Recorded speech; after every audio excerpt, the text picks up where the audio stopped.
Bonjour, bonjour, bonjour. Donc aujourd'hui, vidéo pour ne pas changer sur Ziké. Mais particularité de cette vidéo, là je vais discuter avec vous donc de la raison pour laquelle Ziké euh, n'était pas, comment dire, stressé par le fait n'était pas stressé par rapport à ses aventures. Et pour quelle raison il n'y avait pas de troubles anxieux, voire même d'anxiété. Et donc, l'une des raisons qui fait que Ziké a réussi à passer dans Oro, comment dire, à faire toutes ces choses sans qu'il y ait, si je puis dire, adhérence à la crainte, adhérence à l'anxiété, ou voire même que des troubles anxieux se présentent, c'est dû à son comportement. Comme je vous le dis à de nombreuses reprises, je vous ai donné euh, j'essaie toujours de vous donner, si je puis dire, des bases, si possible qualitatives, qui vous permettent de comprendre le comportement de l'homme. Je les répète encore une fois, joueur défoncé, ne faisant qu'une concession à la médiocrité, l'argent n'a d'utilité lorsqu'il est utilisé, la flambe, le confort, et surtout, je dirais, braver les interdits. C'est la chose qui fait la différence, entre autres. Et donc l'une des raisons qui fait que les troubles anxieux, voire l'anxiété n'ont pas eu lieu, n'ont pas prise sur lui, c'est que l'homme était coutumier des substances. Et de par le fait qu'il était coutumier des substances, ben, comme il était coutumier des substances, voire même, je dirais, addicté, encore je mets un bémol, parce qu'il avait, de par son référentiel d'exploiteur, son addiction était très très particulière. Je vais reprendre un de ses propos qu'il a tenus dans une de ses vidéos lorsqu'il avait la soixantaine. Il était un utilisateur. Il faut comprendre que le propre de l'addiction, c'est alors, la définition non exhaustive de l'addiction, c'est user, abuser, être dépendant. Dans le cas de Ziké, il usait de ces substances pour pouvoir, entre guillemets, même pas entre guillemets, pour pouvoir faire opposition au réel, pour pouvoir, entre guillemets, être à la hauteur de l'aventure qui se présentait.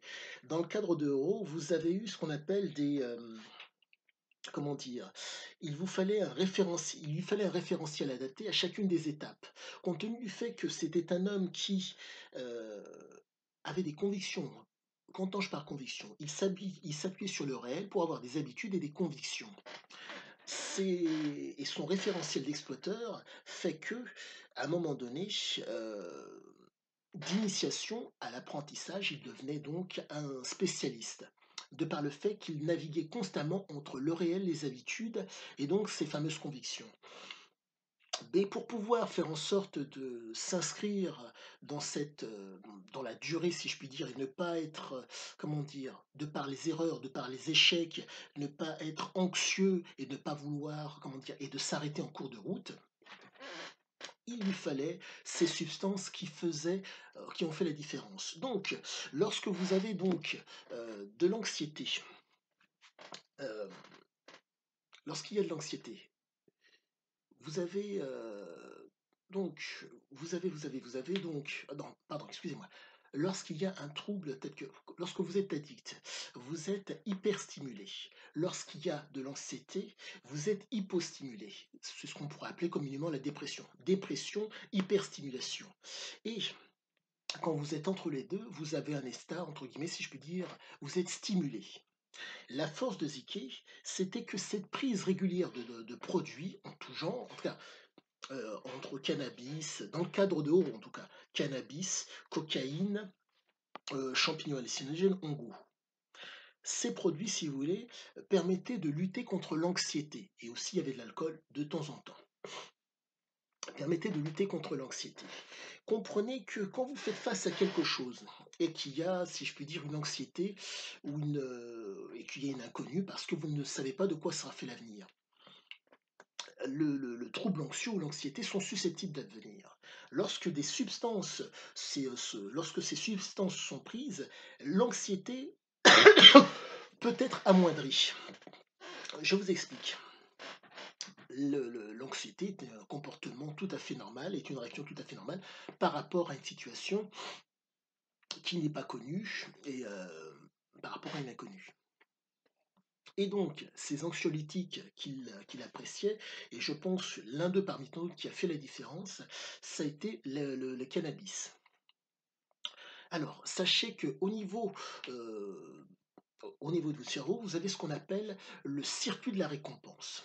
Ce fameux circuit de la récompense a permis la survie de l'homme. Les bases de ce circuit de la récompense sont le fait de manger, le fait de boire, le fait de se reproduire, qui ont permis donc la survie de notre espèce. Le fait est que et donc, lorsque ce circuit de la dépendance, si je puis dire, on va dire, est accentué, il peut être accentué par le biais de substances qui vont donc permettre une délivrance de dopamine, entre guillemets. Et cette dopamine va permettre donc au niveau endorphinique de libérer d'autant plus d'endorphines, hormones de plaisir.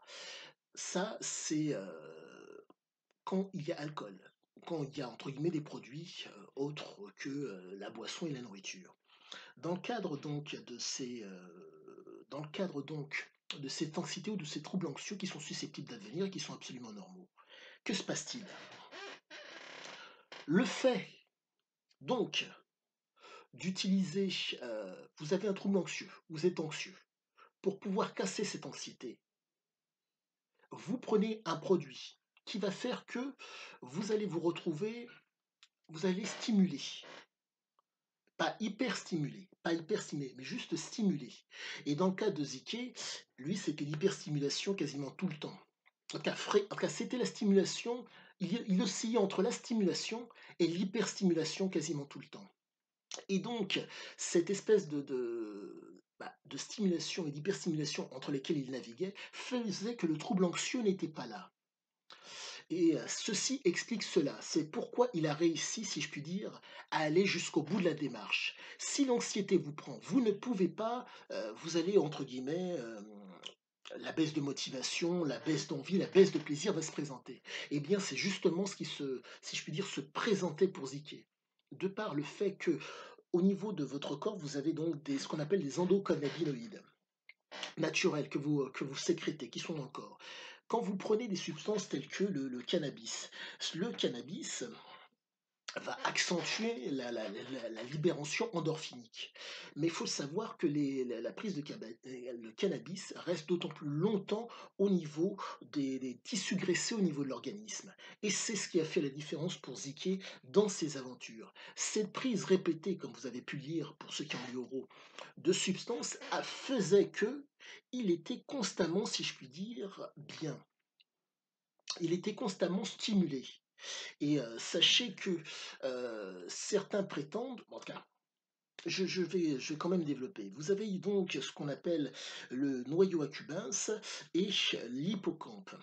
C'est ce qui, entre guillemets, régit la mémoire. Et vous avez donc une synapse qui relie les deux.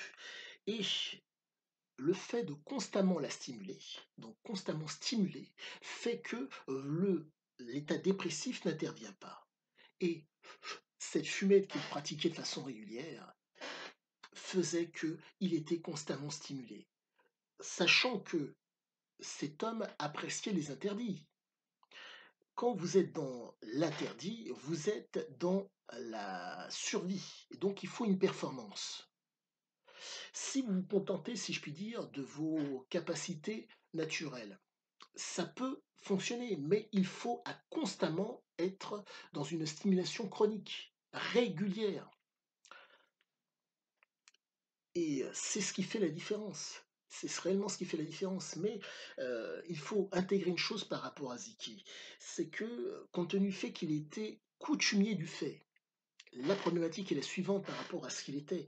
C'est que cette capacité à renouveler, à constamment le faire, fait que il y avait une addiction et que, bon, il devait, entre guillemets, accentuer à nombreuses reprises la prise de produits pour en tout cas, augmenter la quantité de produits pour retrouver plus ou moins les mêmes effets.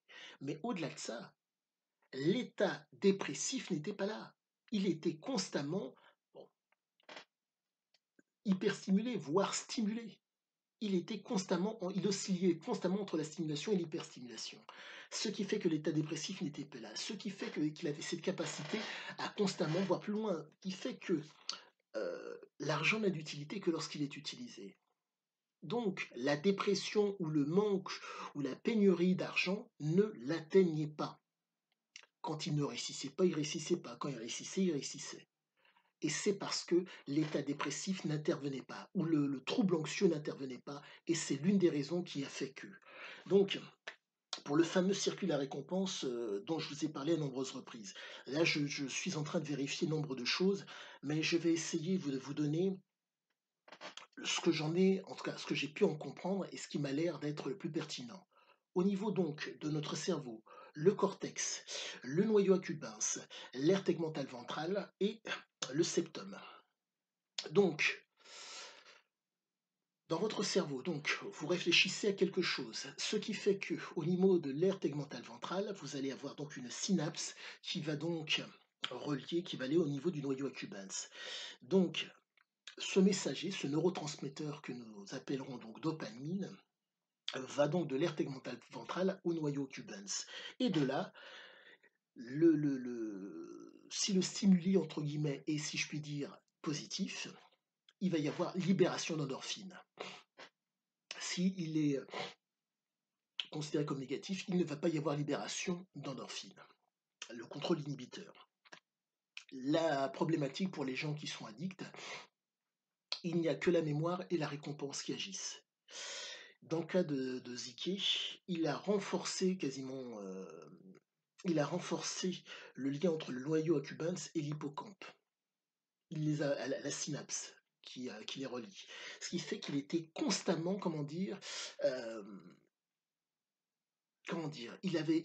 il était constamment stimulé. Et au-delà de la stimulation, il était, si vous voulez, je dirais, enjoué par rapport à l'aventure. Par rapport, qui plus est, par rapport à la nouvelle aventure. Il faut savoir que le fait de stimuler donc entre le noyau accumbens et l'hippocampe la synapse fait qu'il y a une plasticité qui revient. Ça veut dire que par rapport à une aventure, en tout cas, pour lui, compte tenu que l'aventure, c'est devait être dans l'interdit, cette stimulation était quasiment permanente, de par le fait qu'il a stimulé cette synapse. Et la stimulation de ces synapses fait qu'elle est constamment entretenue pour que vous puissiez d'autant plus visualiser la chose.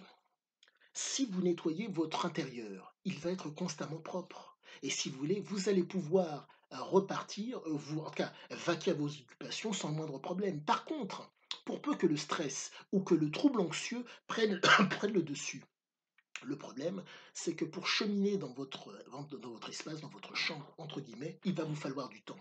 Et la force est de constater que cette stimulation régulière due au produit a fait il a réussi, si je puis dire, je ne sais pas par quel... en tout cas, c'est sûrement un facteur génétique à faire en sorte que la plasticité de son cerveau soit telle. Car quand vous voyez le nombre de choses qu'il a réussi à faire dans Oro, c'est proprement, pardonnez-moi du terme, stupéfiant. Et c'est la raison pour moi pour laquelle ça me stupéfait, c'est que si vous voulez, malgré les erreurs, malgré les échecs, il persévérait. Et il tenait, entre guillemets, il arrivait à aller, si je puis dire, à se motiver à aller plus loin. C'est génial. Et j'ai l'impression que je suis en train de tenir le bon bout pour pouvoir définir l'homme. Je vous mettrai des vidéos donc sur ce fameux circuit de la récompense pour que vous puissiez d'autant mieux comprendre Ziké. J'espère que ma vidéo vous a plu. Ah, j'oubliais à chaque fois. Le pouce, inscrivez-vous si vous le souhaitez. Au revoir et très bonne fin de journée.